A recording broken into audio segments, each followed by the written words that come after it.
Hello YouTube and welcome once again to RAD. This is episode 3 of the series we have been doing here in RAD about the different categories of games. This is an episodic series where we discuss different type of games, talk a little bit of their history and draw some classic examples. After sandbox and RTS games, we talk about the longest standing and most famous category of video games. Yes, of course I am talking about shooter games.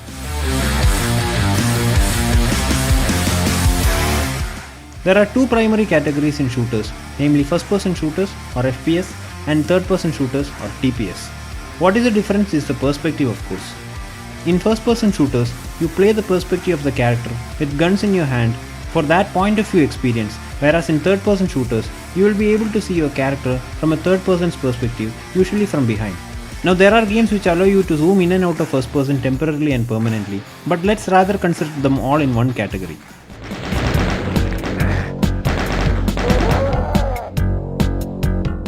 Shooting games put a player's awareness, reflex, and speed to test. You react real time to enemies and obstacles. The history of shooting games is 48 years old in 2021. Yes, you heard that right. The first shooter games were Maze Wars that came out in 1973 and Spasm or Space Simulator that came out in 1974. Both were nothing near to what we all experience in the current era of games, of course, but the roots of the shooter games even run deep this many years later. Third-person shooters were also making a market of their own with titles like Space War and Nintendo's Radar Scope.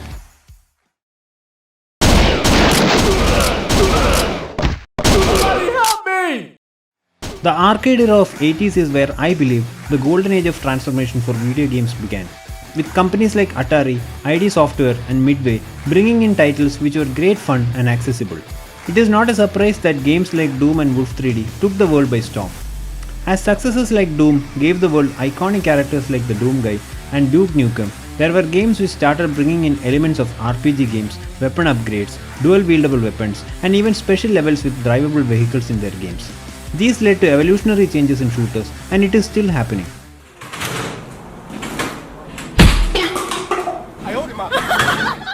A lot of these games had a straightforward story, which usually is about a hero taking on hordes of enemies with a selection of weapons through different levels.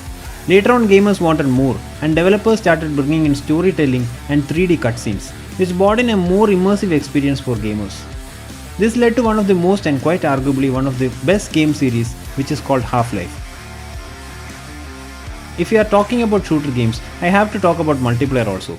Now that I've gotten on the internet, I'd rather be on my computer than doing just about anything. When the world was bombarded with the internet in 90s, playing games together with people who were kilometers away was made possible. In 1999, Epic Games dropped Unreal Tournament, which was completely focused on FPS multiplayer.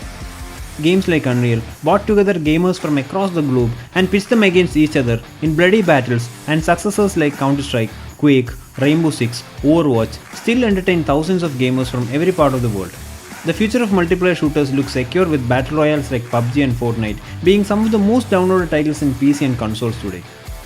Not to mention the esports scenario, where multiplayer FPSs are still making a name for themselves. So wake up, Mr. Freeman. Wake up and smell the ashes. Shooter games started becoming everything about alternate realities, real-world locations, fascinating stories on non-existent world, and now the scope grows beyond the reality in virtual reality games like Half-Life Alyx.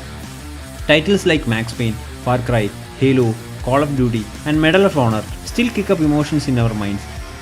And I would say this is the category of game which is the most loved, most popular, and of course the most evolved one of all other categories. Developers and hardware try to go past realism with each new title coming out and gamers picking up their guns to go against hordes of enemies. It will be difficult to put up a list of 10 best shooters of all time, but I will just list down some of my memorable ones in the description. Did you know that there is a Twitter page which only posts a question: has Half-Life 3 came out yet? The answer is always no till date, but 34k people are following it. Do check out our other videos. If you like the content we are putting up, like, share and subscribe to us. I am Rakesh and I will catch you guys in the next episode of Types of Games. Happy gaming!